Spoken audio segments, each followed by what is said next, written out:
And welcome to another edition of Kyle Meredith with. It's the interview series presented by WFPK at WFPK.org, Consequence, and the Consequence Podcast Network. Thanks as always for making your way here, checking out the series. You know what to do.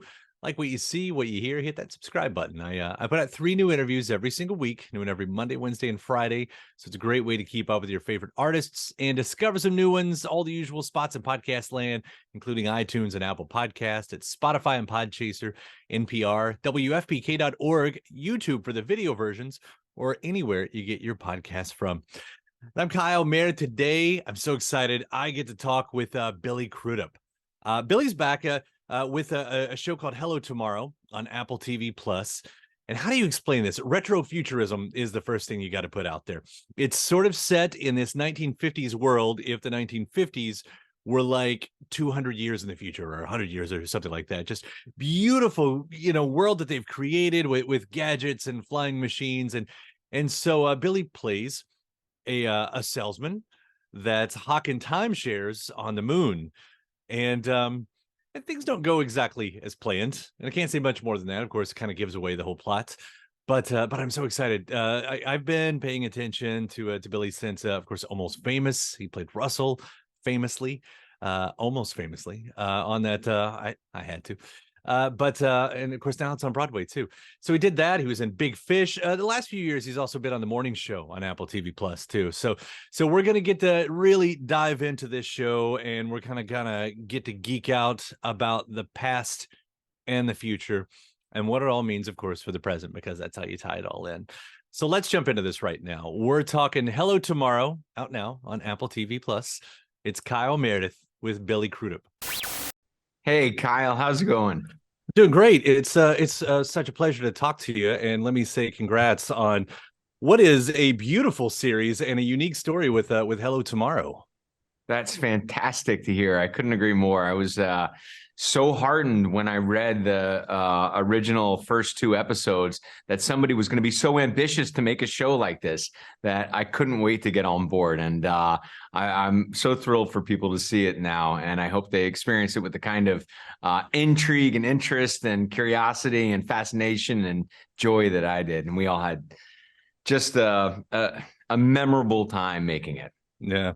Well, and it's such a world that you've created with this retro-futurism type of thing here. And I know maybe, from your side of thing, these are props on a set, but how much did you get to play in this world?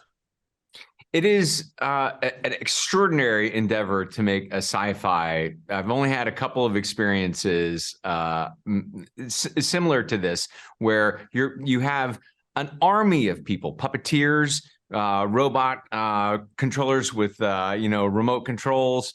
It takes everybody to create this magical atmosphere that only then appears to you. If they showed you some of the behind the scenes stuff that we're working with in real time, people in full green suits that enter in, and you're supposed to be in a moment of despair or something. It really does feel like you're a part of the carnival, which is one of the most exceptional experiences of being an actor or being a performer, are the times that you feel the joy of the creative collaborative storytelling process. And I don't know if I've felt it ever as intensely as I have on this one.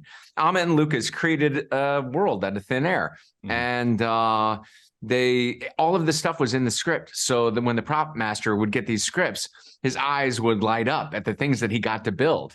And we got the joy and sometimes the misery of dealing with futuristic props that aren't supposed to work on in the world and don't work in the making of the world. And it was as infuriating for the prop masters as it was for us, but it was all kind of glorious in that way. Well, you've certainly pulled it all together. I mean, it's really, and it's so much, like, it's a great story. And I don't want to give too much away on that part because there are so many twists and turns, but just to kind of experience this and we talk about retrofuturism too. What is it about, I'll say the 50s, what is it about that era that lent itself so much to the future? Well, it does seem to me, I mean, apart from we had things like World Expos and people who were imagining a new future because we had these spectacular technologies all of a sudden. We had a satellite in space, you know, we had televisions.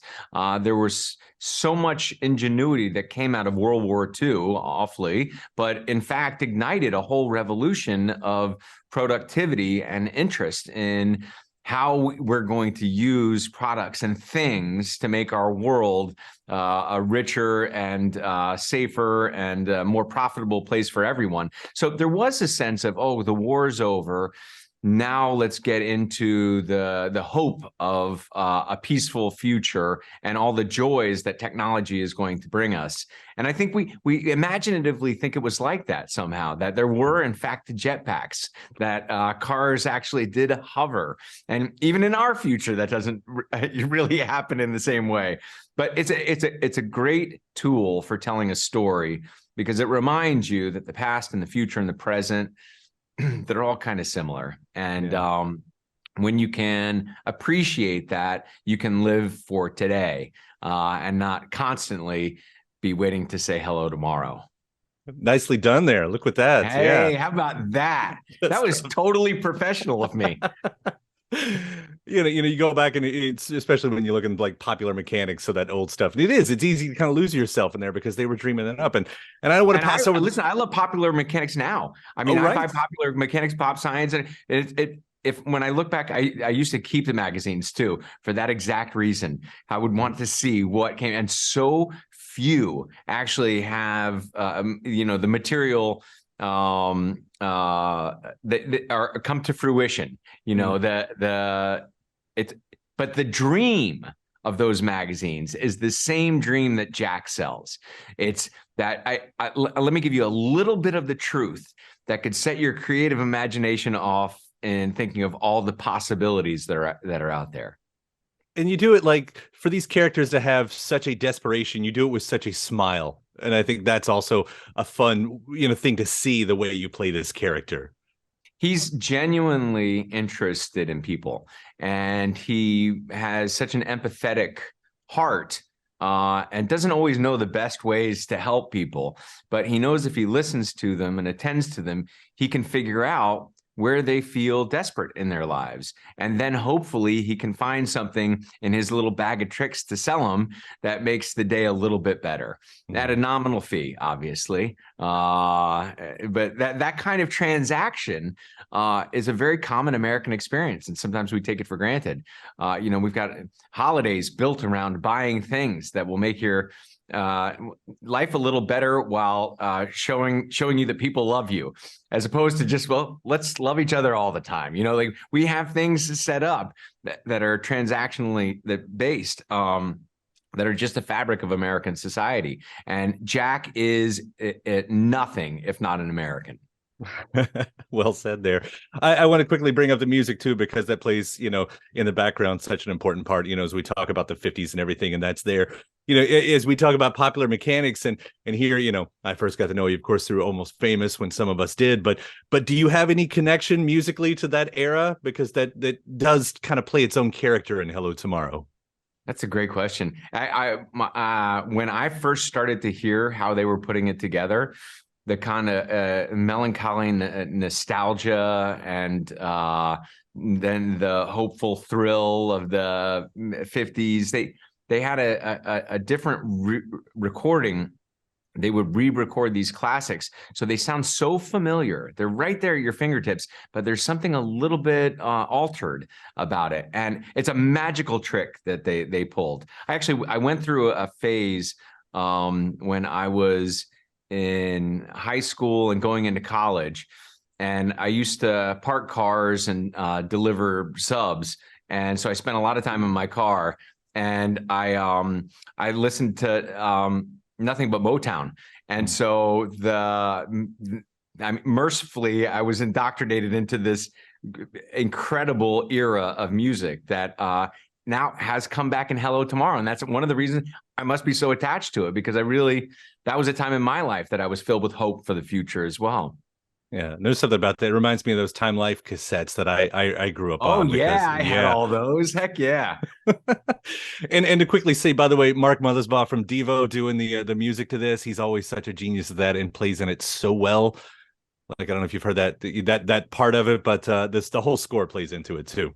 So it's spectacular. I know they and Ahmet Lucas had a vision for this from the beginning, and Stephen Falk and Jonathan Entwistle. That the design that they collaboratively put together, it was superb.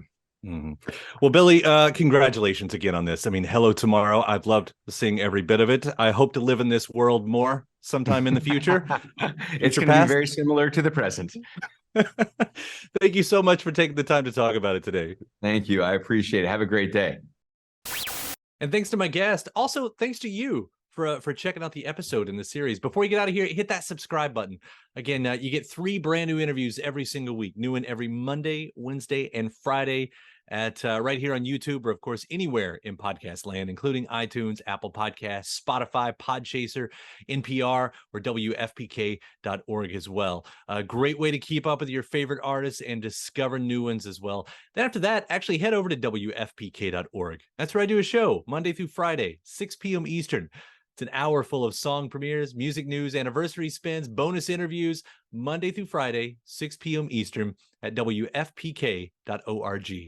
Consequence has your music and film news. You can also find me on the social media spots, Facebook, Instagram, mostly on Twitter.